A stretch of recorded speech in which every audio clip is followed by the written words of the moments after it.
Hi everyone, and welcome back to my series where I'm getting to know my favourite people in the world of trampoline, tumbling and double mini.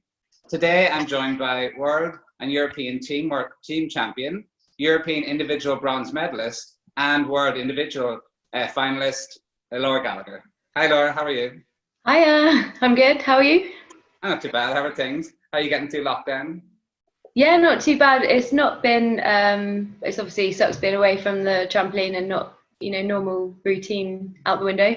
But it's been trying to make the most of home life because I obviously train a lot away from home and also just different types of training, so mixing it up a bit, which has been quite fun. Are you enjoying getting to know your husband a bit now that you're home? It's probably the longest we've spent together for a long time, yeah. Yeah, I am actually. It's really nice being at home. That's the only upside, probably. I've seen lots of walks through mountains with dogs and stuff like that. It looks amazing. Yeah, we both love to explore. Like we love the outdoors. Any chance that we can get, we're outside. We both love similar things like that. So the weather's been nice. Really nice here, and recently with the lockdown easing a little bit, we bought an inflatable kayak last summer, which we hadn't yet been able to take out. It was from Lidl, one of the middle hour bargains, 40 quid, and we hadn't tried it yet. We've got a paddle board as well, so we took it down to the river and had a little paddle, which was quite nice. So yeah, and lots of walks with the dog. he does lots of like triathlons and stuff, doesn't he? He does. Yeah, he does crazy things. Lots of long distance, like endurance stuff, running up mountains, and nuts. The complete opposite type of training and things to what I do, but very, very impressive. Yeah. I just saw on Instagram there before I come on that Max Whitlock is back training with the elite thing. Are you able to get back soon with the elite athlete program? Yeah, so we are very lucky to be able to start making our way back. We haven't yet, just lots of procedures and sort of like making sure that we've got the right things in place. So, but hopefully really soon we'll be able to get back. So and then hopefully everyone can follow suit really soon too. Yeah, step back to normality, isn't it? Yeah. Right, I'm going to start asking some questions because I think I've been in contact with you quite a lot over the years with different things, and I think you've got an amazing, really interesting journey, and I think it would really help a lot of people to hear your journey and hear what you've gone through and how you've dealt with stuff and that you're still going and the resilience that you've had through it all. So I'm just going to start from the very beginning, and I'll just ask some questions and we'll just chat about it. Okay. So, when did you first get into gymnastics or trampoline? Well, I was about 5, just at a local sports centre, and I think I did gym tots maybe before that, but it's not really trampolining. It was just, just rolling around, and I love that sort of thing. And my family are really active. Spent a lot of time at that sports centre when I was a lot younger, and it just looked really fun, and I was lucky enough to have a try and get involved. And then I think we did like sort of local fun competitions, but just not very often. And I wanted to start competing properly. Did loads of other sports. So I did like rugby, football, literally everything you could do. I love sport. And when I was about 12, joined High Flyers, what it was called, High Flyers, and I've been with them ever since. We're now known as Quayside, so we've now got our own facility, which is just up the road from me. And so it just started there really, like competing. I think my first British was 2002. It was quite a memorable one. I had a little mishap in my routine, but completed it. I did a double back, but I had just kicked out too early. I think at the adrenaline, I hadn't really done that many competitions before, and I think the adrenaline got to me a little bit. It wasn't like as tuned in as I maybe should have been. Kicked out too early, kicked out in the first somersault, went round the second one straight. Oh God. And then carried on. And finished it, I finished the routine. Like got to get through it. So when you moved to High Flyers, which is now Quayside, in 2000, you were 12, did you say? Yeah, I was 12, yeah. What level were you at then? What kind of skills were you doing? I think all I remember is that I could definitely do back brownies. I couldn't I was having a problem learning full back, full twist and back. I couldn't quite get it. And like I would lob it around, and my technique wasn't very like good. But I mean, my old club was, I had so much fun there. You know, I just went there once a week for a couple of hours or whatever, and or maybe twice a week for an hour at a time. And we would just used to have a lot of fun, really. It was a rec club, really. So we just sort of lobbed it round, and it was great fun. I had a great time. And but full twisting back, I could never get it. So occasionally when I lobbed it around, it worked, and then other times it didn't. So we had to go right back to the beginning and sort of learn technical again. So those type of skills, aren't they? Full yeah, really. no, it just took forever, and then it just suddenly clicked, and I just like it. Just I don't know, you can work other things around it. And weirdly, I didn't remember getting that frustrated with it. It was just one of those things that it just took me a while to learn. And as soon as I got it, that was the only skill I really had a massive problem. Problem's the wrong word. It took me a long time to just click with it. But yeah, so it was about sort of back Barani, all the shape somersaults, that level. I can't remember what. I think I went to before that. It was A grade, B grade, and stuff before in the old. What made you think, okay, I want to push this to the next level. I want to get a competitive club, and I want to kind of get good at this? I don't know. I just really enjoyed it, and I can't remember what made me decide that, but I know I'd had an opportunity before. I think I was competing in a schools competition, and my coach now, she actually hilariously rang my mum up when I was a lot younger, like maybe when I was like 5, which she said she's never done, like she hasn't done since and hasn't done before. Like she just said that I was like quite talented and maybe like come and give it a go at the club, and mum wasn't keen to at the time because I think she just wanted me to give everything a go, and like we were quite happy because it was a big commitment to drive up. It was like 45 minutes away and that sort of thing, so she just wanted me to just, I don't know, have fun with lots of other things first. And then so maybe, I don't know, maybe yeah, not really sure what made me decide that I wanted to do that, but I still continued with all my other things until probably I was like age 15. So I was doing like dance shows and singing, like all my athletics, cross country, javelin, like all, like so many sports. And I was very lucky growing up that my parents just literally just spent so much time driving me around.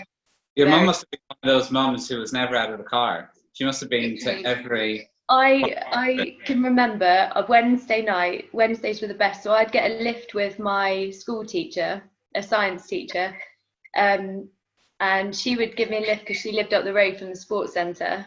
So mum would probably be working after school, whatever. I'd get a lift up with her, train at the club, trampolining. Then mum would pick me up. She'd have a plate of tea in like a foil wrapped over the plate, and then we'd drive down and go to I think it was netball first. So we'd go and play netball, and then she'd pick me up from there and then take me on to table tennis. That was my Wednesday night. I was just like, and in the meantime, my brother was doing stuff too. So we were so lucky. You're not exhausted by the end of the week?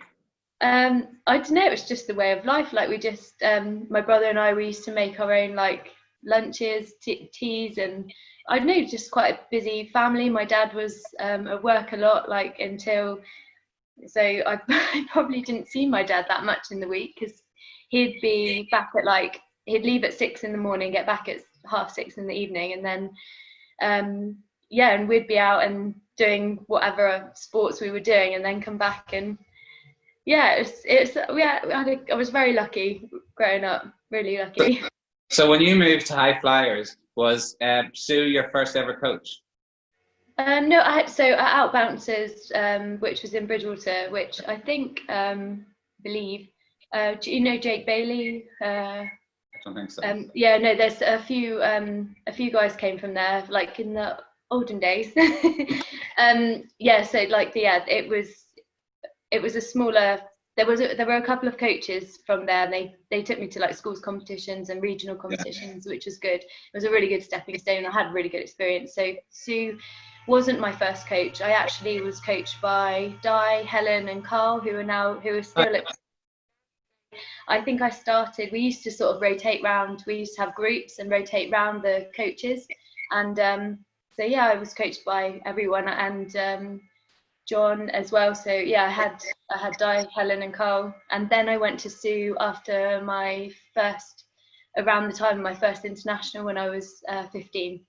So when you went to High Flyers, were you aware of the kind of tradition that they had of international performance?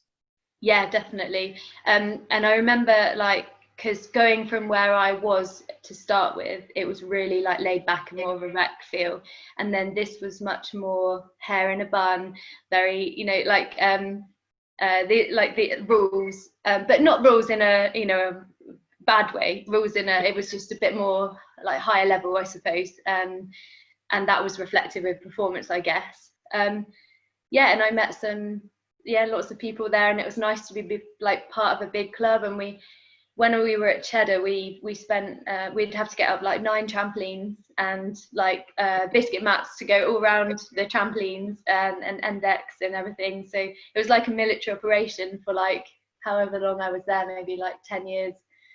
Yeah. Wow, Years. It's crazy. Like that, obviously that's what it was like at a lot of places. We're so lucky now. We've got so many great facilities in Britain. So when you were there, obviously, you went to a national level. Were you at a national level for a couple of years before your coaches thought that maybe you could go international, or was your talent obvious straight away? I don't know. I don't remember having that conversation. I remember at the club, whilst I said everyone rotated around the groups, there was a like a performance group. So they had some great, like, I remember looking up to, there was Aurora Necco, Lauren Allen, Stacey Dan, like all really top women in the country at that point, age group and going into senior, and lots more. I don't, my mind's gone blank. And so I remember that was the performance group. That was my goal. That was my dream, to be in that group and be part of them. And watching them train like really drove me on too. So that really helped. And I worked really hard to try and get into that group. And you did eventually. And I did, and it was it was really cool to be part of that group. We had Sue would sit on a lifeguard chair, and we'd have like all our training diaries. She would do the stopwatch time, read out our times. We'd like write them down in like a grid. This was years and years and years ago, but we would always been doing like diaries and like timing and everything. So yeah, no, it was a really good to be part of that group. So in 2005, was it 2005 the first time that you trialed for World Age? Yeah.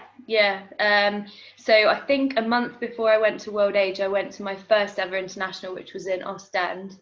I can't actually remember how that went. Was that like a youth match or a Four Nations something? No, it was just, I can't remember. I can't actually remember, sorry. I know that there were seniors there, so it must have been like a friendly international. Yeah. I don't know if they still have that competition now. I can't remember what it's called, but it was in Ostend. Yeah. And then I think it was the month after I went to World Age in Germany. Yeah. In Eindhoven in Netherlands, wasn't it? Oh God, yeah. Sorry. Yeah. No, I just remember because I was there. It was my first time judging at an international, so I was there judging. So. Oh yeah. Nice. Yeah. So what did it feel like to be selected for the World Age? Like, it's something that you thought, oh, this is what I'm going to do, or were you surprised and shocked to be selected? I don't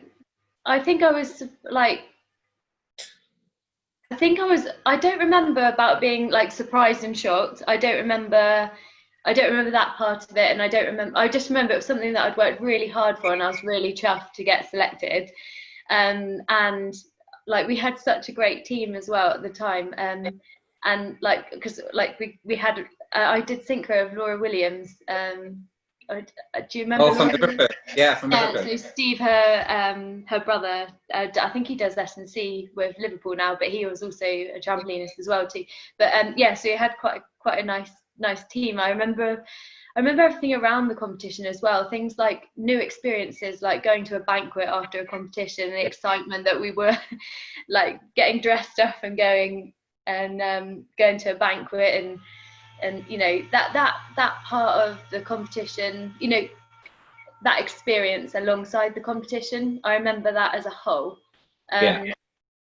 People meeting people internationally, and that whole experience of that first competition, I think that really adds to your motivation to that just adds to the enjoyment. I think it's another branch to everything that I've been doing before at that point, if that makes sense. Do you remember getting your kit for the first time? Yeah, I do. I always had trousers that were too long. I've got really short. No, I do. I remember it's a special moment, and leotard. I remember the leotard too. Yeah. Did you have, because obviously now we have preparation camps before we go to World Age and World Championships and stuff. Did you have those preparation camps back then? Do you know what? It's such a long time ago. I feel really like terrible. I don't actually remember. I don't think we did. We did used to have squads back then, which looked very different to how they do now. But where were they at? At that point, I think they were actually at Lilleshall then. Okay. So we trained briefly in the artistic hall occasionally. So they'd put one of the floors away and we'd jump there, and the other bit would be the other hall. There's like an old hall at Lilleshall, so it looked completely different to how it looks now, and it wasn't the same at all. But so you were on squad before you went to World Age? Was I on squad? No, I think I was after. I think it was the year after I got into squad. And who was running the squads and stuff then? Who was the national coach? Or probably the group of coaches. Do you remember any of them? Yeah, Jack Kelly, John Beer, they were the two sort of main coaches. So that was probably, wasn't it the Excel? It was called the Excel program or something? I don't know. I don't know. I think that says a lot. You know, I think I came onto it into the like higher performance like quite late, like a bit later on, and until then I think it wasn't until that sort of time when I decided that's really what I wanted to do. So I was quite late on in that way, and then that's when I did sort of start to give up all my other sports and activities around it. Not all of them, but I'd continue with the school stuff, but like all the outside stuff to spend a bit more time. But until then, I think it was purely just I'm loving it, enjoying it. Didn't really have a clear direction of an end goal, if that makes sense. Didn't know at that point where it was going until maybe a couple of years on, when I started to get really hungry for. So when you went to the things. That's gone. Don't worry. When you went to the World Age in 2005, obviously it wasn't a great performance, but were you happy? Were you just happy with the whole experience of like representing the country and learning what that felt like? Yeah, for sure. Yeah, I mean, it was just, I think when you're World Age and you're part of a big team like that at World Age competitions, it's really nice to be in the audience. You learn a lot from just the experience and getting out there. I think I only did 2 World Age competitions, so I don't have loads of experience with that, but that really helped me going into senior as well, just understanding a bit more about what it's like, and I enjoyed. It was just the whole part of it. I think the bigger experience was watching other people as well, and how things work and how I could improve and go home and make all of those changes to come back better next time. And I think everyone knows what it's like when you don't do very well. That always drove me on anyway to I don't do the same thing again next time. Yeah, I think it's that whole thing is that you learn more from defeat than you do from victory type of thing. Yeah, for sure. Yeah. So you went on the following year, then you made the Junior Europeans team, and you did better this time. You did your 2 routines; they were good, and you finished 10th. Can you remember that experience? Do you think that was you were more fulfilled with that experience? No, I think I remember still feeling a little bit disappointed in my performances, but yeah, I definitely had grown a lot. Both, I think I had like up my skills and seeing what other people were doing, and started to take note and made changes in my training and changes in the preparation as well, because I actually hadn't done that many competitions. You know, some people had come up a lot younger, and entered the competition world a lot earlier, so they already had a lot more experience in that front than me, and and that took me a little while to grow into as well. But I do remember that experience actually. It was 2006. And again, when you're that age as well, it's just like the experience as a whole, like being a part of a team and seeing other people and going with the seniors as well. I remember I did everyone's hair that competition. I could do like zigzaggy French plaits and stuff, and I think if you look at the pictures from that competition, you got Stacey down with all her like I remember all the things going back. Yes, I did their hair like really. It was like a little hairdresser for that comp. Do you remember the team final? Because you went into the team final in first place. Can you remember that experience? Because it would have been completely new for you to be in a team and be part of a team final. Do you remember doing the team final? I can't remember. I think I did. I do remember after it. I do remember after it though, because we got told that we'd finished second, so we went and lined up, but we'd actually finished fourth. So we were in the line and they didn't call us out, and we said, no, we're second, and they said, no, you're not. You're fourth. Really? So we'd just taken a load of pictures. I've got those pictures. That's so we were all like, anyway, yeah, I do remember team finals are just a completely unique experience. Like it's I love team finals. They bring a different kind of pressure. It's bizarre. It's so bizarre, such a bizarre feeling. But yeah, they are. So you'd done 2005 and you'd got the experience 2006 Euros. You were going 2007 World Age. Had you given up all your other sports at that stage? Had you decided to focus on trampoline at that stage? Yeah, so when I left school, I went to a college which was on the way to training, away from all my friends. I don't think any of my friends went to that college. I was like on my own. And part of the reason, well, most of the reason was because the timetable at that college allowed me to continue my training and up my training. And also it meant I could get a lift until I learned to drive to training as well with someone else, Polly, who lived in that village as well. So it just meant that I could get, and I was closer to training from there. So all my decisions were based around being able to train and get what I need from that. And yeah, definitely I had continued with, so I played netball whilst I was at college, but pretty much everything else had stopped at that point from like leaving school. So when I left school, I'd given up everything else outside of school, but I continued with like school sport. But yeah, so went to college, and that was everything was a lot more serious then. Were you able to, were you able to get enough training that you needed? Because you were in a sports centre still, like High Flyers still ran from a sports centre. But did I hear you used to go up to Bath every so often to train as well? Yeah, that came just a few years later, maybe 2010, I think, around that time. So when the sport moved on as well in our country, and like the programme moved on too, so that it tied in with that. But at that point, I was training Monday, Wednesday, Thursday, and Saturday, and I would do 2 hours, 3 hours, 3 hours, 4 hours. Oh wow! And then yeah, so I was still doing like a lot of training, and yeah, so. So had your focus changed then going into 2007 Worlds? Did you think I'm going to win this, or I'm going to get a medal, or I'm going to make a final, or were you a bit more focused in your goals instead of just having experience? Yeah, I never went in thinking I'm going to win this. But I was aiming for the final, and I think I was just aiming to put out the performances. I remember the training going in there I'd really improved, and I really wanted to show the work that I'd been putting in.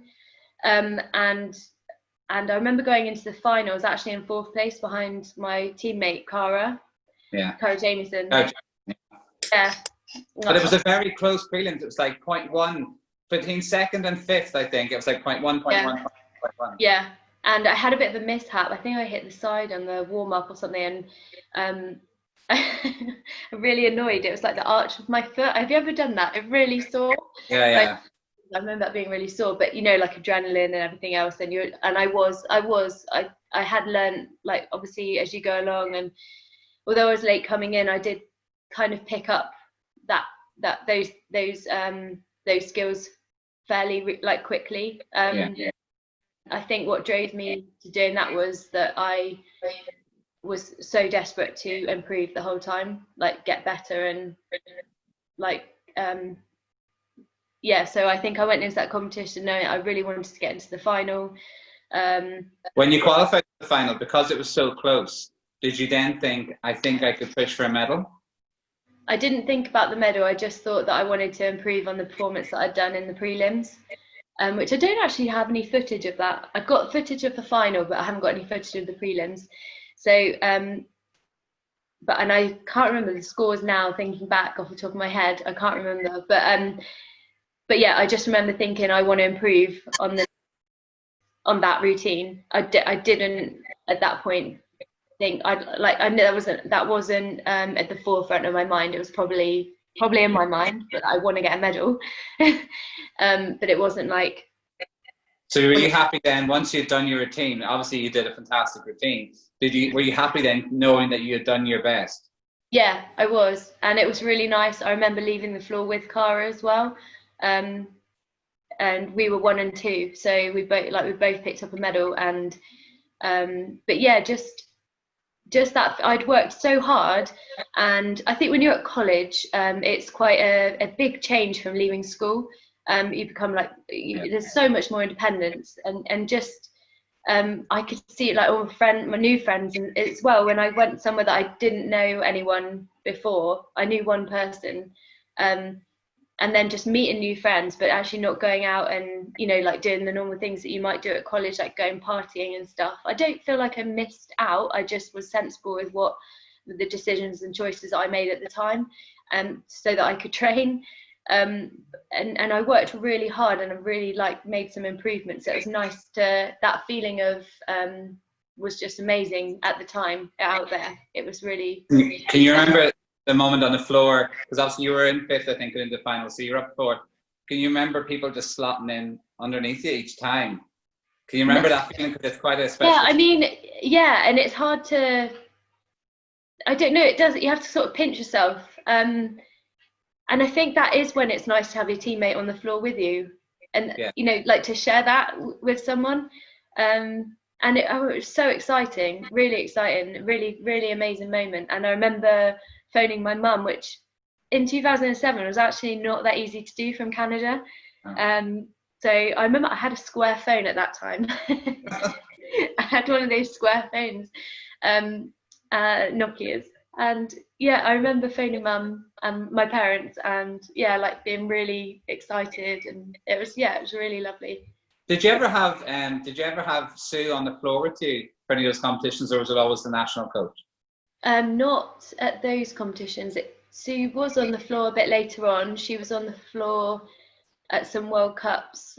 So was it tough getting used to that, not having Sue beside you? Yeah, for sure, to start with. And then I think as you grow and you get more used to competing, and I think the best bit about growing into a senior, I think that the most important lesson I learned going into senior was how important it is to be independent, because essentially you're the one that's getting up and doing what you need to do on the trampoline. So it doesn't matter who's matting you, you're the one and taking control right from even in training and stuff, I think that also came with my training. So that leadership, that control of my program and my plan became equal, and then it became slightly me at some points. Then it became Sue would take charge, and so that would I think that really helped me grow as like and become more independent. I think sometimes you can get attached to your coach as well, but it's so much more healthy to be partnership, to be able to look after yourself as well. Yeah. So after that, that was 17, 18, and you were in that unlucky period where I think before that it was 17 plus, so you could have gone for a few more world age, or after that we now have 17, 21, but you were 18 at that stage, you had to go senior. Can you remember that feeling going, oh God, I have to go senior now? Yeah, do you know, I don't think I would have, I think at that time, I probably would have tried to push the senior anyway, even if there were, however, if there was an option and I wasn't making team, then maybe, I'm not sure what I would do. I remember coming home from that competition and things changed a lot for me. So then that was when you started having issues with skills. Can you talk through that? Like, how did it start to show? So, well, at first, I've gone from this massive high coming first in Canada in your age group, being a world age champion. And then as soon as I got home, something changed. I didn't really want to tell anyone about it. I don't know if that was like, I'm not really sure why that was. But I didn't really, I remember it was in the paper and I was like, oh, it's in the paper. You didn't want to tell people that you were the champion of the world. Yeah, it was a weird one because a big part of me was saying, oh, wow, this is amazing, I'm so happy. And then a big part of me was like, but this, I don't want to tell anyone about it. I don't want anyone to know. And then there was another part of me nagging away, what am I going to do now? And I think at that point, you know, I'd just left college and I decided to take a year out because I didn't know what I wanted to do. And at that point, I think going to uni would have meant moving clubs, and I wasn't ready for that. I didn't want to move clubs at that point. I was really happy with Sue and the progress we were making. So I decided to, so I was working full time at that point, and I don't know, I think it was like, what do I do now? What do I want? And there were so many things, like, am I good enough for senior? What's going to happen next? Like, do I go to university next year? So many like decisions to make. It was all a bit like crazy. And yeah, I just remember feeling just suddenly having sort of thoughts about trampolining and stuff that I'd never ever experienced anything at all before. You know, about some things going wrong or whatever, and I was having nightmares about that, you know, like where things might go out of control and like some really bad consequences. I won't go into detail. That's fine.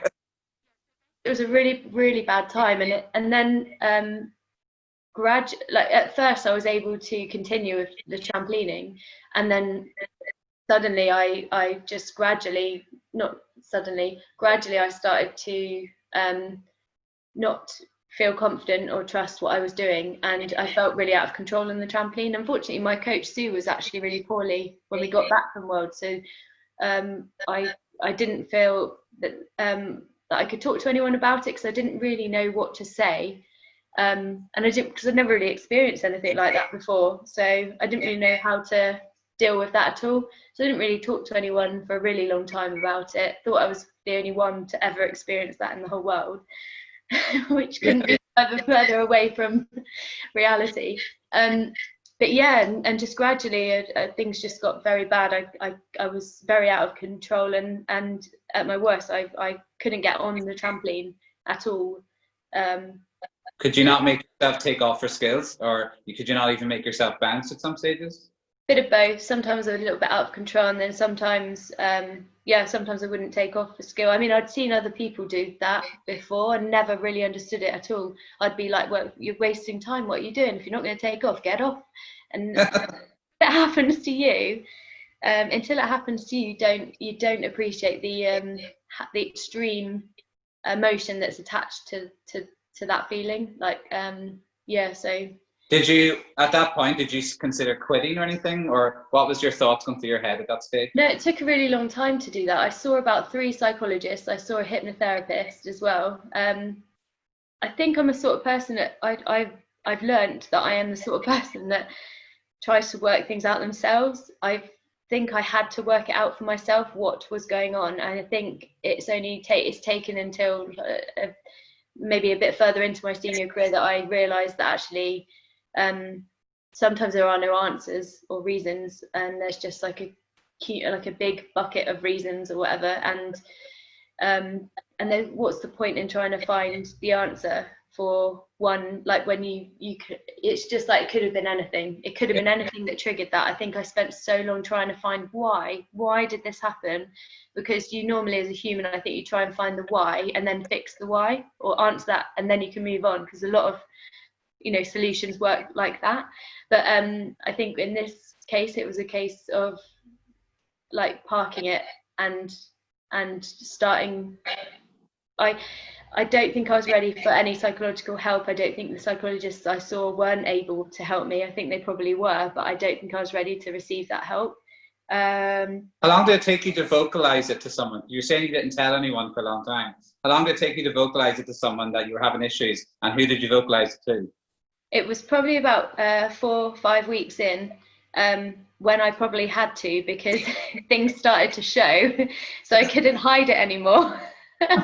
But I never stopped going in. I don't think I ever missed a session. I still went in every single session, even the sessions where I left home in absolute tears because I couldn't get on the trampoline.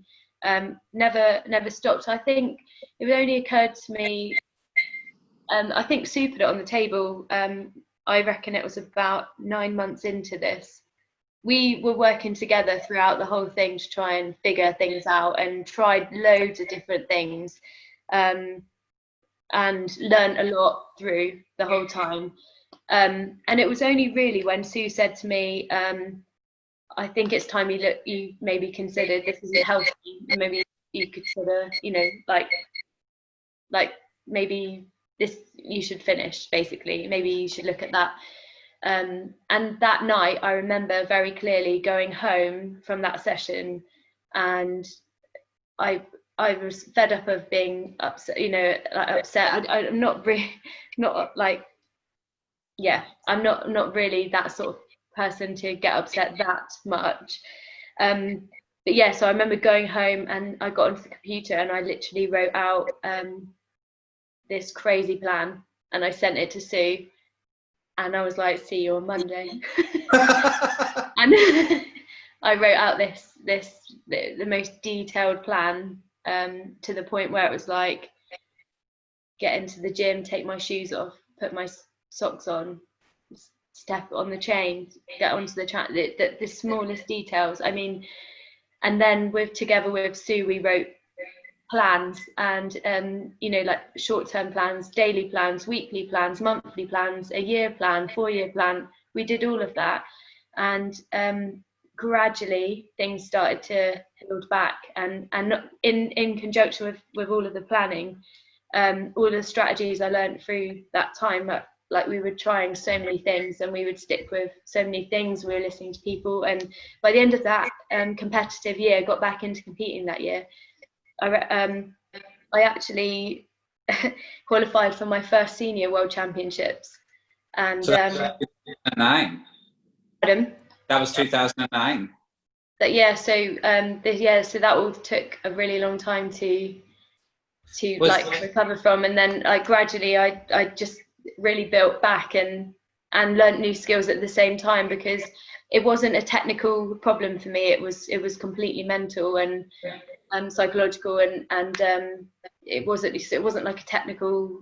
It wasn't blind. I wasn't feeling nervous about it because it was blind. I just got myself into a bit of a hole and had worked out how to work through this with my coach Sue. And do you think I'm happy to talk. Sorry. Do you think Sue's intervention, saying that I think you should quit it, gave you that kind of, oh crap, I need to sort this out, or I need to find something that works? I think 100%. I think it's really important to have that on the table, because I think sometimes that can be the trigger for people experiencing this. It can be a thing where they don't know anything else, so it's almost a way out, and that's okay. It's not, but I think it's really important to look at that as an option. And when I looked at that, that wasn't that wasn't an option for me at that point. That's not what I wanted. What I wanted was to get back doing what I wanted to do, and for me, the idea of walking away from the sport in that position was such a horrible feeling that that drove me on massively to overcome that feeling. Like, I did not want to look back and regret anything. I wasn't dangerous. I wasn't like out of control. Things weren't dangerous. We would work through it all together.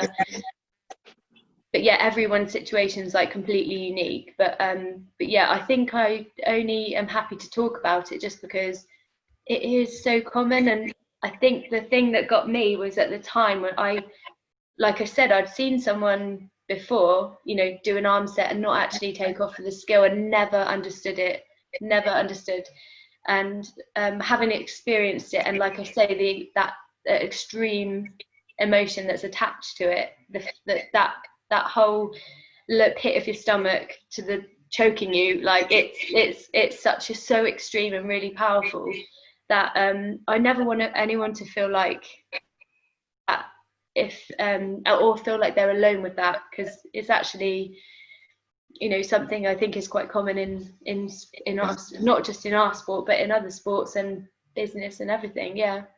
So I remember when it happened to one of my gymnasts, Ryan, and it was literally, he came second at British. He had the next week he had a trial for World Age. We went into the gym because it was 1 week after the next, and he went to do a brownie and did a 1 and 3. He went to a triff and did a 3 and 3, and it was, he couldn't do anything right. And I just remember thinking, what the hell has happened? But I reached out. I remember at the trial, it was obvious he was having issues, and we had to withdraw after the set routine. And Sue came up to me, and she was the one, and I was a new coach, didn't know what was going on. And she came up to me and said, is he struggling? And she was the one who quite helped me. And then I went through her and got in contact, asked her, would you be okay to talk about it? Are you okay? Because sometimes people don't want to talk about these things because it brings memories. But I talked to you, and then you got talking to Ryan, and it really helped just to know, one, someone has gone through it, and two, all the different things that you went through to try and work. And you were very open, saying, listen, this might not work. It worked for me, but it might not work for you. But this is what I did. And just listening to that and knowing someone was world champion down to that, and then back up to where you got to. And I think that's a big part of it, though, is normalizing it, is not reacting to it, and sort of the initial thing is, oh my god, like for both athlete and coach probably. And I think obviously you probably wouldn't feel that now if you had another athlete, because you've gone through that with Ryan. But I think, yeah, like just normalize it and bring it down, so that it's not a panicked response, because I think that's when I spiraled, when I panicked and I wasn't then rational.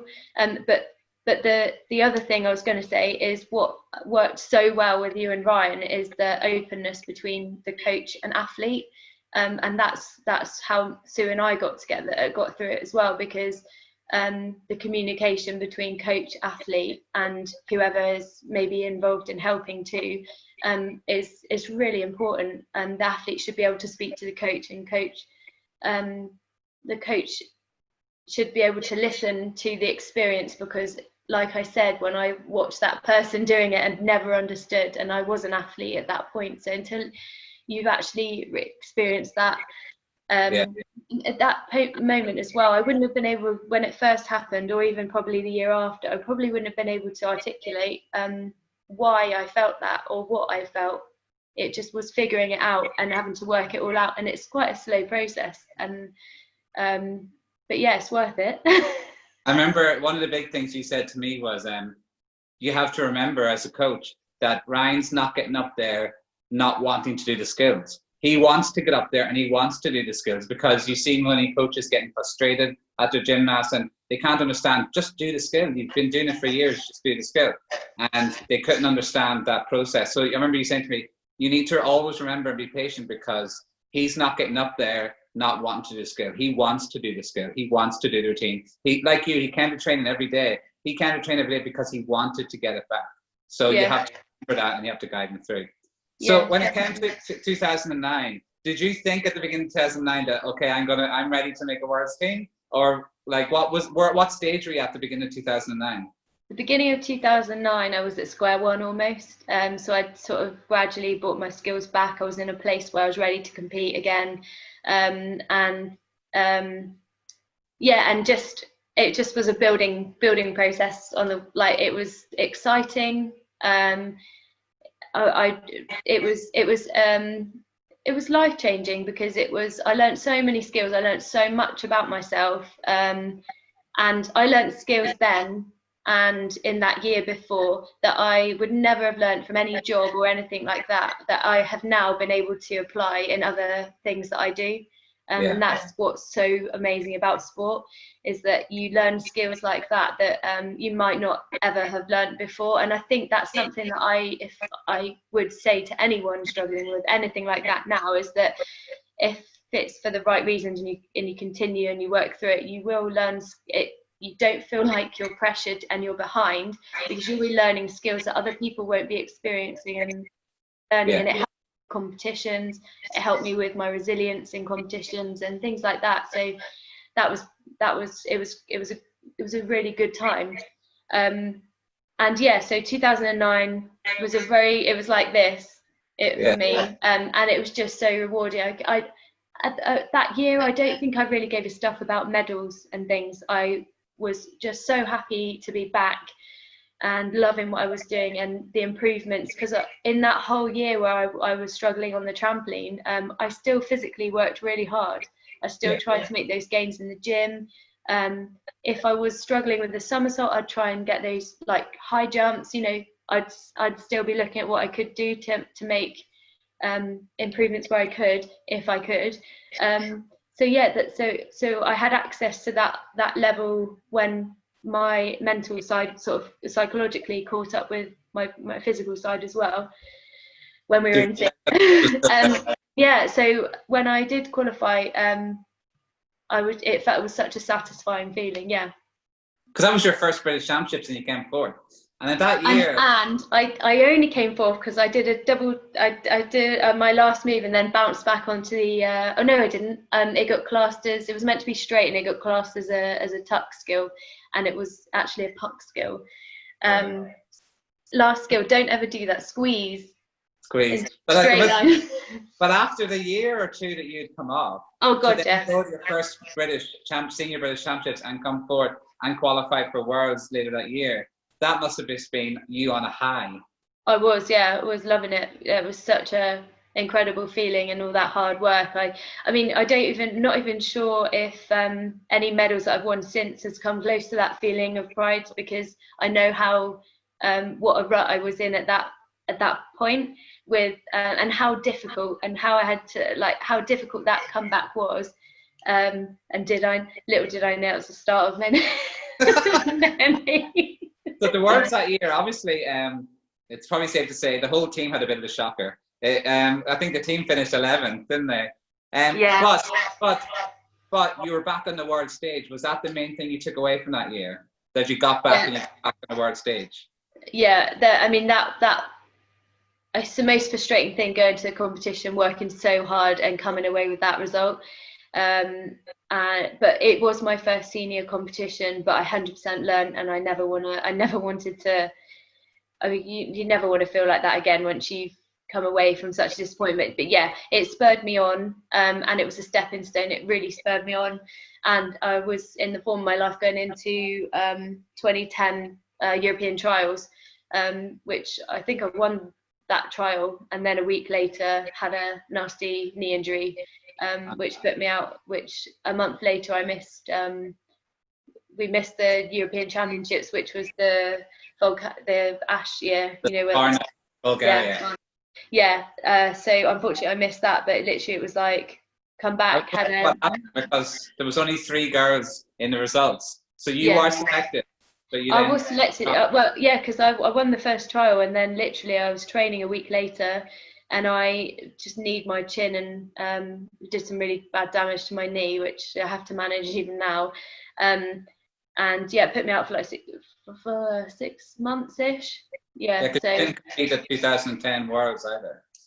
No, no, it took me a long time to get fit from that. And mentally I struggled with it quite a bit actually, but not too bad. Not mentally on skill wise, it was just mentally I think when I got my first injury, we don't have all the support. It wasn't the same setup. It was very new into that, and I think I was rushing way too fast to get back, and I wasn't fit. I should have taken my time. I had time, but at the time we were just like, go, go, go, and I was fighting against myself a lot. I mean, I would have been a lot smarter had that had happened like now. But in hindsight, it's great, isn't it? It's experience as well. Like that was my first injury, so yeah, but yeah. So into 2011, it was a home world, which we've never had before. Well, we haven't had since. Was it really important for you to make that team? Oh yeah, I remember that trial.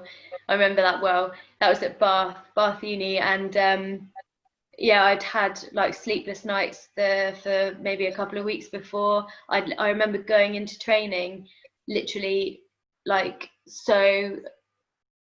I think Sue thought I was angry most of the time, but I wasn't angry. I was just trying to get my stuff done, my work done, and then yeah. So I'd done all the work, all the prep, and I felt like in a different zone that I'd felt before, and did well at the trials and got into the team.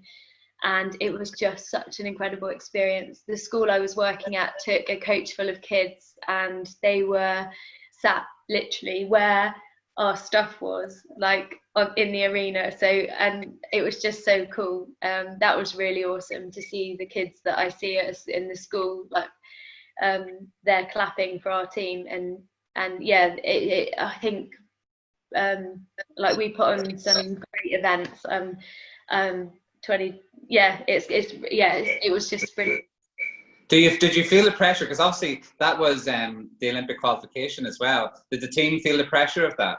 Oh, definitely. Yeah, definitely. And we were such a tight team in that we were so close in, like we were all, it could have been like anyone, you know what I mean? Like we were all very like this, and we'd all, I don't know, I think it's that taking that opportunity in that home crowd and home arena, and it was just, I think we were all really excited for it, and it was a really good experience to bring us closer as a team too.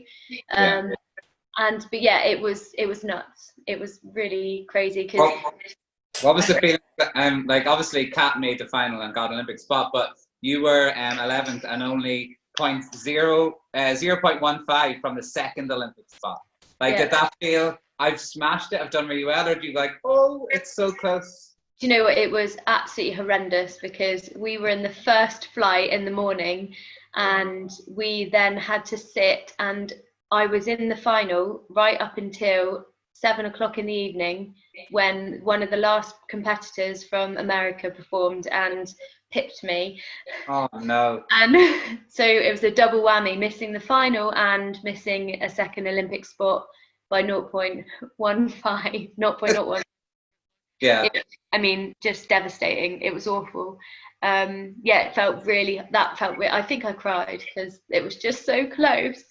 But so when you're in those moments, do you look back on like where you've come from 2009? Because obviously 2009, we were 40 something, the team was in 11. This championships, you've got 2 people in the top 10 more or less. The rest of the girls did really well as well. And you're going into the final, the team final. Nah, didn't look at it like that at all. No, I was like fuming with myself if I hadn't have travelled so much in my bowl, or no, didn't think like that. I think things had moved on a lot in the and it just was like, I want more, and that perspective that's when you get sucked into the, you know, when you don't have time to look back at where you've come in when you're in that, on that ride. And so no, I wasn't. I had a job to do at that competition, and I fell short of it, and very closely, but that wasn't what, that we were so close. That would have been incredible. You got into the team final. When did you know that you were going to be in the team final? Did you know straight away? Were you told? Yeah, What was the process? I think we knew straight away. But And I think that you were going to bounce in, because obviously there's 4 on a team, but only 3 members get to actually bounce in the final. What was the process of selecting those 3? Well, usually, I'm pretty sure it was the same for this one. Usually, it's just the top 3 the contributing scores. And then we'll have a discussion about it to make sure that we're all 100% on board with that.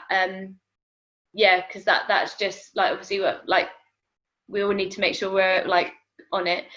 And yeah, so it was so nerve-wracking. I don't think I did a great routine in the team final. That one, well, I remember feeling a bit disappointed in my performance as an individual, but again, it's just another experience of my second Worlds. Did it feel amazing to win that silver medal in front of a home crowd? Just incredible. Yeah, it was just awesome. Like as a team, and to just the whole thing was just brilliant. Yeah, amazing. So go on to the team have qualified a spot, and then you're going on to the Olympic year, and you're back in St. Petersburg again for the Euros in 2012. Did you feel super prepared for that? Yeah. Again, training had been going really well. Sorry? Was it an Olympic trial as well? Yes. For you guys? Well, it was part of the process, yeah. So yeah, I was feeling prepared, and I had everything training had been going really well, and I was looking forward to compete. And obviously, it was a good competition for me. And we had the team final on the Friday night where we won, which was just amazing. And then going into the final was an amazing experience, and also I got to share that with Amanda. And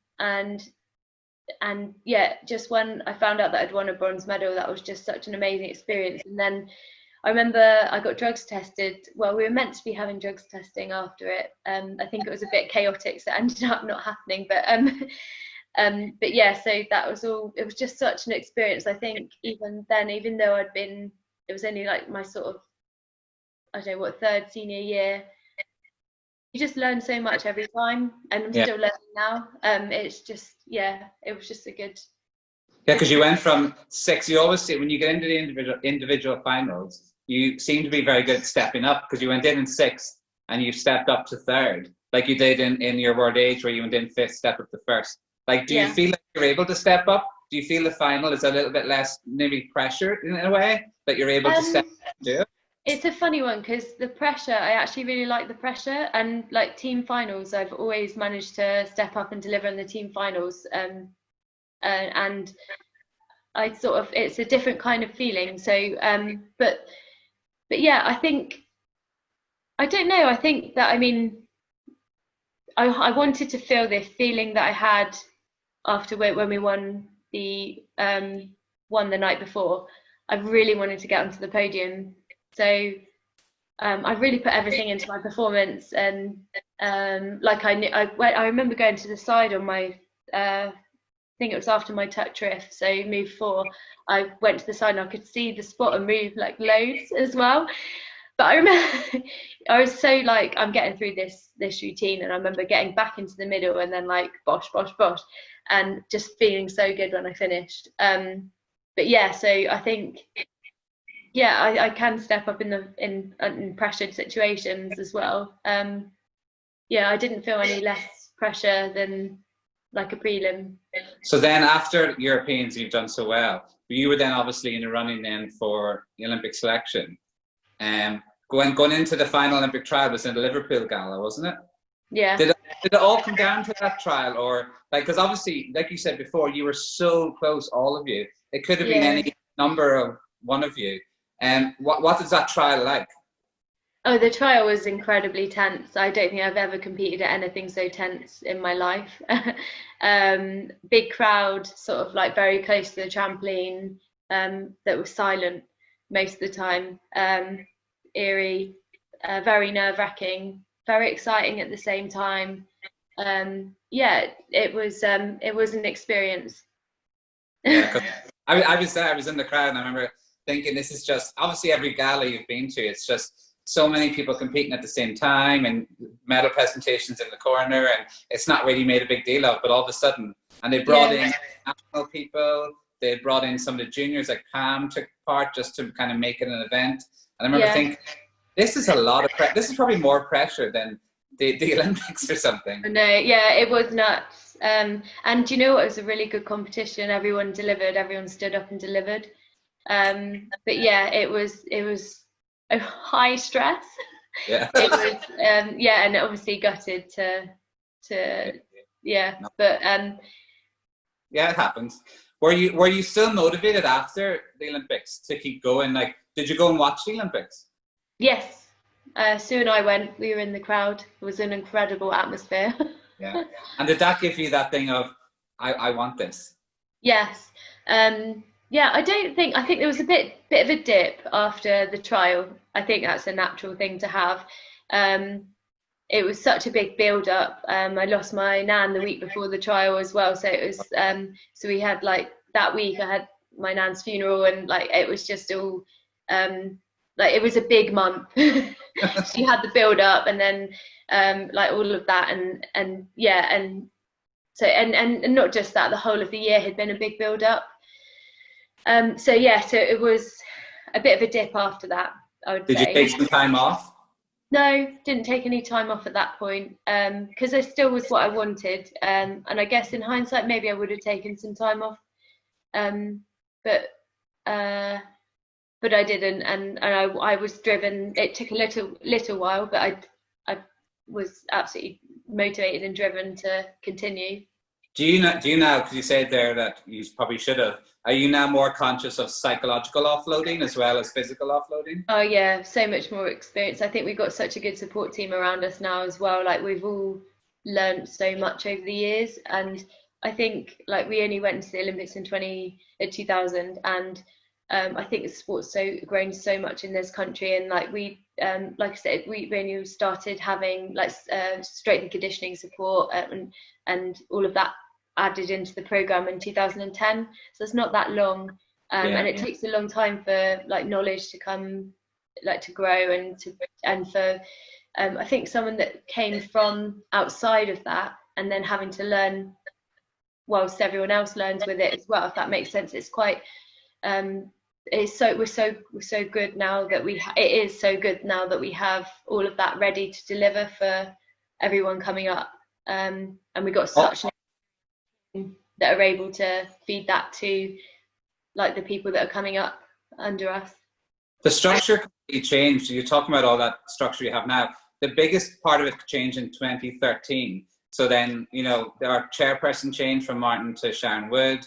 Our head national coach changed. It was one person, Craig, over all three disciplines. Was it hard adapting to that new structure? No, it just sort of fit. It just sort of happened. And yeah, no, I don't think it was. I think it was a lot of like more lifestyle changes because you were up at squad a lot more. But I think it was different, but it felt more professional. Like, it felt like we was like professional sports people. Do you know what I mean? Like, it. Yeah.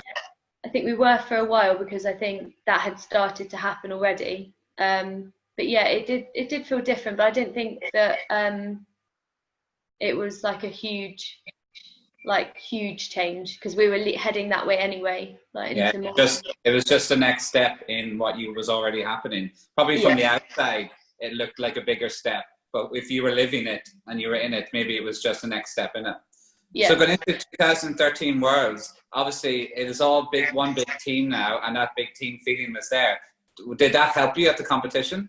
Oh, it was incredible, that team environment. Yeah, just cheering everyone on. Everyone felt so together. Well, I felt that everyone seemed so together. And just we had such a successful Worlds that year, and it was so exciting just seeing that everyone that was sort of buzzing off of each other's performances, and so to be able to contribute with our team gold medal, it was just amazing, an amazing feeling. Did you ever dare dream that you would be a world champion in the team event? No, but it was a weird one because that night, before the competition, I just had this like really weird. I don't know if it was a confidence, but like not about winning, but just about I knew we were going to do well. Like knew we were going to like step up, and it was weird. I think because we'd put so much work into the preparation. Everyone was like really working hard in training, and we like literally covered every ground I think we could possibly have covered. Yeah. So we were completely prepared going into that competition. And we aware that Britain hadn't done that, I think it was 1992. Before that, it had been done with likes of Andrea Holmes and Sue Shot and Chalice and everything. Were you aware it was that historic? No, I wasn't at the time, no. But shortly after I was, yeah. But yeah, it just felt amazing. And even now watching it back, it's just such pride. I think I got my personal best in that final as well, in the team final. And it's you went over 55, didn't you? 55-3 or something. Yeah. So it was quite it just felt an amazing experience. And yes, even now looking back at it, it's just so cool. And I think because I'd ruptured my ankle. I was out for like 8 months before I came back at British, and it felt a bit of a rush for me. So I felt like it felt even better for me, if that makes sense on a personal level, having done that in the few months before. Did you like that year was the first year that they introduced semi-finals? So you came 10th in prelims. Did you love the fact that I got another shot at individual? Because before it was like 90 odd girls went. If you didn't make the top, that's it. Did you like? I like the idea. I do like the idea of semi-finals. Yeah, I think it makes it really exciting and like really highlights that consistency as well. Disappointed in my semi-finals. I think a lot contributed to that. I think maybe just a bit of fitness too as well. But I don't think I could have prepared any better for that competition. And it's just there just wasn't that performance wasn't meant to be in the semi-finals for me. But it was the whole like such a great rewarding competition, really good experience, and I'll never forget that. It was my first competition as a national coach. I was there for World Age, and we just arrived for maybe the last 2 days. We saw the individual finals and we saw the semi-final, and it was just amazing atmosphere and cheering on like Britain, and it just felt amazing. And I think the whole junior team were so proud of the senior team because we've been getting all the reports back from the week of how everything went. It was just so inspirational. Yeah, it's just amazing to see how if one person's performance can drive on other people too, and that had like the ripple effect across the whole of the team. It was brilliant. So after that, there's a thing in 2014 to 2016 where you're not on teams for a while. Can you talk us through what kind of happened in that period? So as I've just mentioned, I ruptured my ankle when I was out for it took about 8 months to sort that out, and I then came back and had a good comp at Worlds, carried on and went to European trials and got PBs. The time of flight was absolutely flying. I having a loving training. I was doing, I think my set at that competition is old time of flight was like 17.5, and so things were going really well. Yeah, and but I was also at my limits. I think I was probably overtraining. And on top of that, my dad fell quite ill, so he had some bleeds on his brain, so he was quite poorly.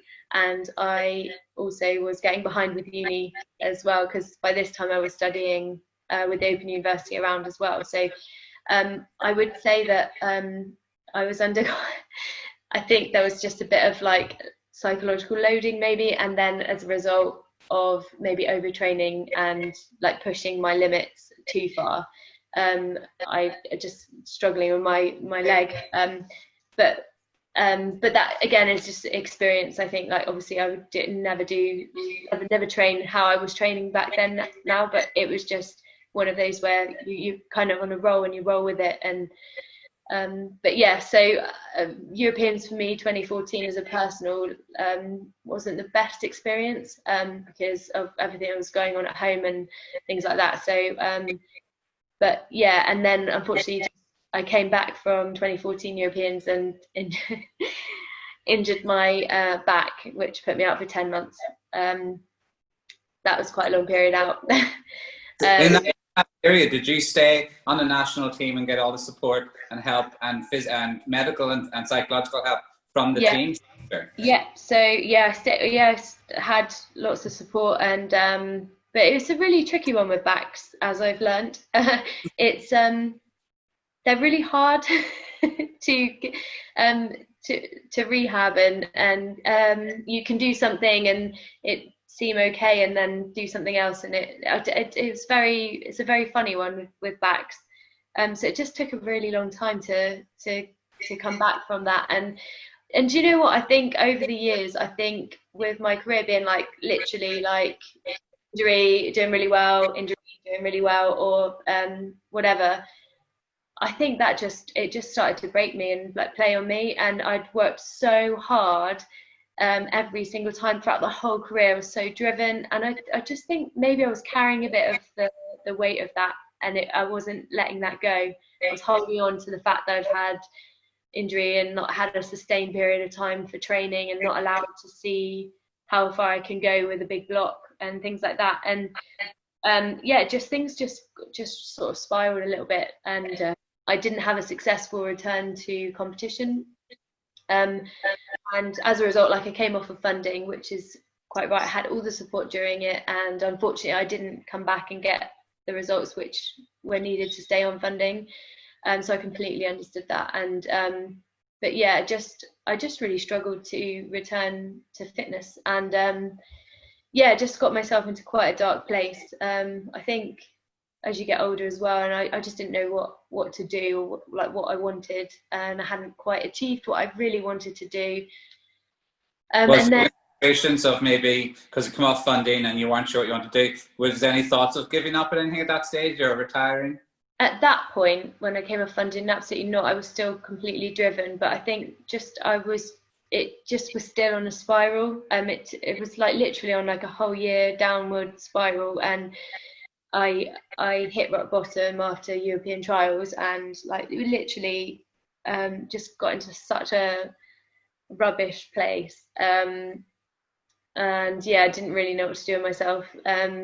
So I did take some time out of the sport from that, because it was a bit more than the sport, it was everything. So life. So you get to a stage where you're putting too much on this one thing, and everything that your worth nearly is placed on. You're placing your worth nearly on this one thing, but some things you can't control within that.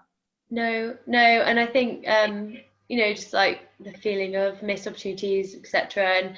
And almost, I don't think I've ever like pitied myself for those, like for having those experiences, and I definitely have learned from management of my body and like how far to push myself and things like that. But also there's a little bit of luck to, say the bad landing I had in 2010 that did my knee, or that sort of thing. I don't know. I just whatever it was, I think I wanted something so badly, and I hadn't achieved that at that point.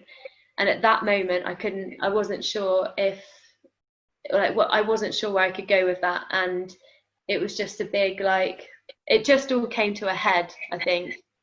And I needed, I think the only way I was going to get through that point actually is to take my first step away from the sport, and take some time away and look at what I could do, because actually it was more my I was not in a good way, and my health is probably more important than, I didn't know that at the time, but my health is absolutely more important than any sport or any achievement, or So what changed? Because I remember having a conversation with you, and you were going off to do the Osaka Cup, isn't it? Or it was a competition in Japan, and it was going to be your first competition back from your break, and you had seemed to have a completely different mental approach to the comeback.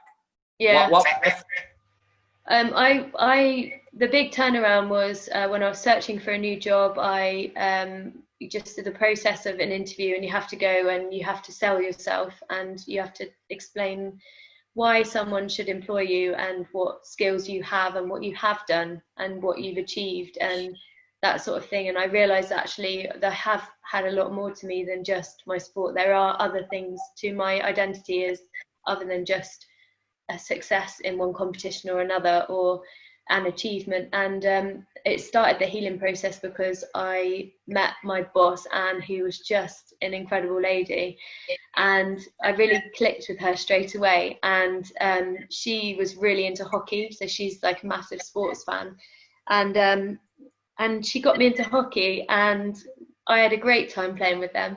I hadn't played hockey since school, and she just, being out on the pitch, it just taught me how to win and lose again without any pressure. Actually, why do I do something is because at the core of it, I enjoy it, and that I should always have perspective. And I lost that perspective, so I think I had found it in living outside of that bubble for a little bit. I needed that time with outside of just to it wasn't that I didn't want trampolining at all. I don't think I ever felt like that. It was more just that I needed to look at my approach and I needed to learn how to let go of the past and my fears of the past happening again. So it was a new you in 2017 then, mentally. Yeah, and do you know, I didn't do it on my own, obviously, at all. I'd just say that my boss was a big help to me in doing all of that with me, and then working with the kids I was working with. I was working with young people outside of mainstream education who had been outside of any type of education for maybe a number of years, just young people in some very challenging situations, which was a bit of an eye-opener. We found that quite it was just like big perspective, and working with them was so rewarding both, and they helped me as much as, I think, without them realizing it, they didn't realize it, but they were, in working with those young people, they were helping me out as well. Mutual growth, isn't it? Both, yeah. And I love that job. And yeah, enjoyed playing hockey, and also like Sue had been great throughout, and also Tracy, national coach, had a long conversation with Trace, and we worked through like where to go from here, and it was just baby steps to start with, but soon just got the bug again, but with a different perspective, with a more rational, smart approach. A calmer approach, less desperate approach. I think I've had the most 3 awesome years, like since coming back in. I've had no injuries. I feel fit. I'm enjoying the sport more than ever. Training before lockdown was just awesome, and yeah, it's been like the last 3 years have been an incredible journey. After like but you know, all of those experiences have helped me and maybe enjoy this bit even more. Then when you won the British title in 2017, how did that feel? Yeah, well, that was just awesome. Yeah, I mean, my performance in the final wasn't the best performance, but the prelims was decent, and that was just really cool. That was an amazing feeling. My friends, we stayed in an apartment that weekend, and I've never done this before, but I allowed myself to enjoy the weekend, enjoy the experience, and trusted that I could enjoy that, and I knew what I was there to do and wanted to do, and allowed that enjoyment in. So they shared that with me. We stayed in an apartment for the weekend with my mum and a couple of friends. And yeah, and it was incredible. That was really like having because obviously when you win the British Championships, they bring the coach up onto the podium with you. How did it feel? Because you said that Sue was there for you that whole way through that period. How did it feel having her on the podium with you to be recognised? Yeah, amazing. I mean, like, even I think it's really important that coaches are recognised. So they play such a massive part in our journeys, and obviously, like I say, you can't be anywhere without your coach. And right from when Sue took me on, she has been, she's been the most incredible support in every area. She treats me as a person before anything else, and she's always done absolutely anything she possibly can to help, and like is always trying to find solutions. So she's been amazing. And like same with Tracy in the last few years as well, because I've spent a lot of time at Lilleshall, and she's had a big influence on an impact on my journey in the last few years too. And the fact that I am able to work with my personal coach and be able to share that with personal coach and national coach, and be a very tight team, that's incredible. That's I'm very lucky to have that. And like you saying about them coaches being recognised on the podium as well, I think it's amazing that they do that internationally now. So Tracy can stand with us on the podium, with all the work that she does behind the scenes in every single area, not just with us but with coaches and British Gymnastics and everything else, to make sure that we've got everything we need to be able to share that on the podium with the people that are making it possible for us is how it should be. It's brilliant. I think seeing your journey you're saying you've enjoyed the last 3 years, especially. See your journey as you've gone along, like 2017. I know you just missed the final, but I remember thinking you looked so strong and confident. But then one of my favourite performances from you was 2018 Lule Cup, the World Cup, and you were in the final, and something happened in one skill where you missed your leg in a double pipe, and we were like, oh, she's gone. And then you just kept, as if nothing happened. You finished your thing and you got a bronze medal. I remember thinking your mental strength must have been peak at that time. Yeah, I mean, it's just one of those things when you're in the zone, and that's what I've learned, and that's where I've had that help in the last 3 years to get those skills, and relearn. Like every session I'm learning like how to do all of those things. It's been really amazing, and like I say, those skills transfer into life. They're so invaluable. Like that was a brilliant one, because in 2017 I went to the Valladolid, I don't know how you say it, Valladolid World Cup, and I got 56.2, and did the most cool routine in the final as well, and it was really high and strong, and I think because that was my first World Cup back since having some time out. So that was my first World Cup back in like 4 years, I think. So it was quite a big one for me, that one, or 3 years.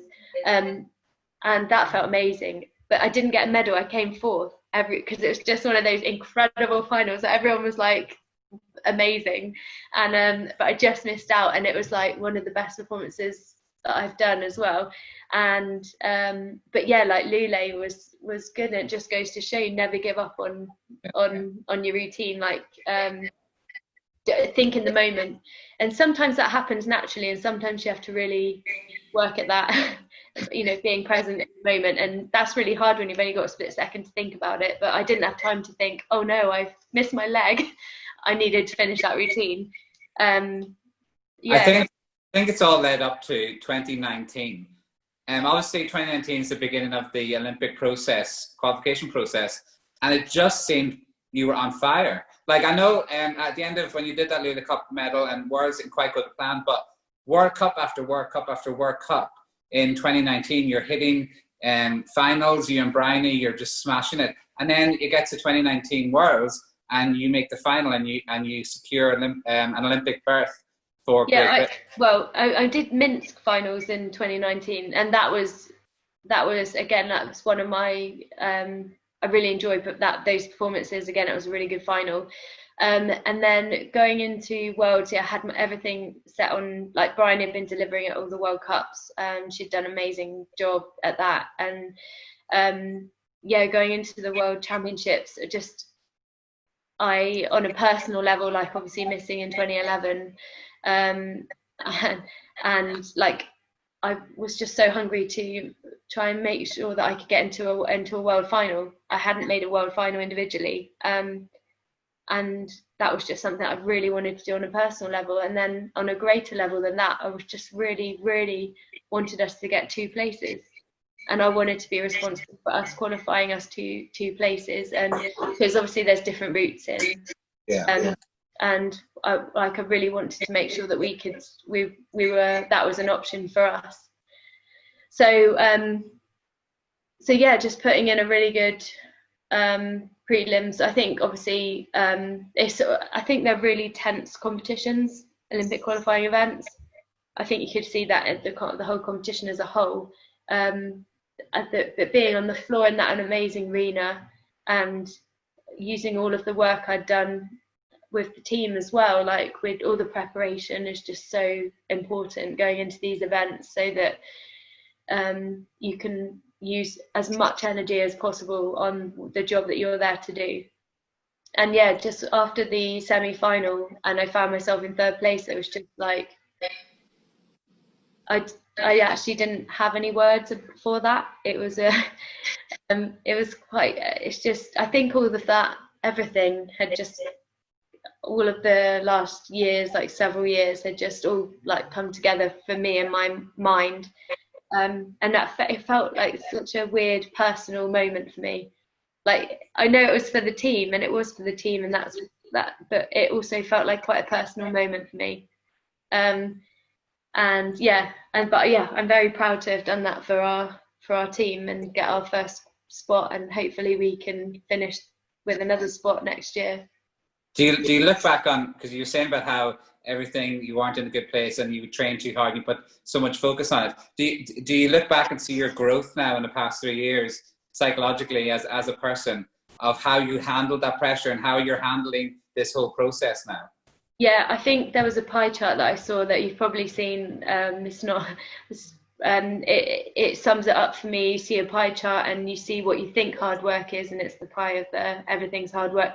And what actually hard work isn't just about working hard physically like the whole time. It's about recovery, it's about sleep, it's about eating the right things, it's about training in the right way, and smart, and like all of those little things that actually is so important. And recovery is so important. And I've really learned together with the rest of the team that have helped me learn, not just the support staff, but like all athletes as well. Like we've all come up together, and we're learning with each other all the time, from each other all the time. It's that those little things are actually the big things too. They're all equal, they're all as important as each other. But your first thing, I think, when you're younger, is that hard work, I've got to like bust a gut every session, like that's the only way that hard work is. But hard work's planning, hard work's going into that session planned with something planned and executing it, and then going home and recovering. That's part of hard work, staying motivated and disciplined to do the recovery. Because I don't know, I think I've seen over the years, like people do skip recovery, and it's and I used to myself. I'd probably go and do another training session or something stupid like that. But it's just hard work is everything. It's all of the boxes to do with training and competition. And it's not just physical recovery, it's psychological recovery as well, isn't 100%. it? Yeah, I think if you speak to Kat, Bryony, everyone else in the rest of the team, they spend as much time working psychologically as they do physically. Whether, you know, and smartly as well. So we're watching videos, we're analysing our routines, our data, everything, and everyone's sort of individual with that. You know, some people can take that more than other people, and we all have our different ways that get us ticking. But yeah, we all have learned from each other, and I definitely have learned from them and their journeys, and from the team that are supporting us too. So yeah, just we're lucky that we've got such a good bank and of support that we can access. And so is Olympics, I know you don't like saying it, is Olympics the ultimate goal then, 2021 now? Yeah, definitely. How do you feel about it being moved to 2021? Oh, it's absolutely the right decision to be made. I mean, I think any athlete at the top level athlete, or any athlete in general, would want to be going to the biggest competition of their life in good form and good shape, having had a good bank of training underneath them. And that wouldn't have been the case this year. And like, aside from all of that, like obviously, like I said earlier, health is the most important thing. Like we can't be risking anything for anything. So yeah, it's absolutely like seeing it as an opportunity to work on maybe things that we wouldn't have had time to work on before the games this year, and just seeing it as an opportunity rather than obviously it was sad, I was sad that it's not there anymore, and all of those things that come with that, and another year of high intensity is like quite a scary thought at first, but actually if you can see it as an opportunity to make those improvements, maybe achieve the goals that you didn't think you'd have time to achieve, or reach new heights, then it's going to be the way that's going to drive us all forward.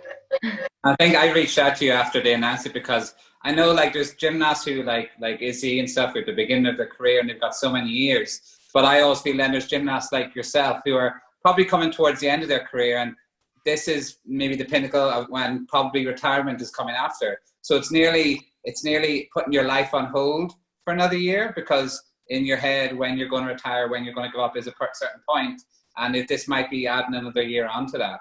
Did it feel like that for you?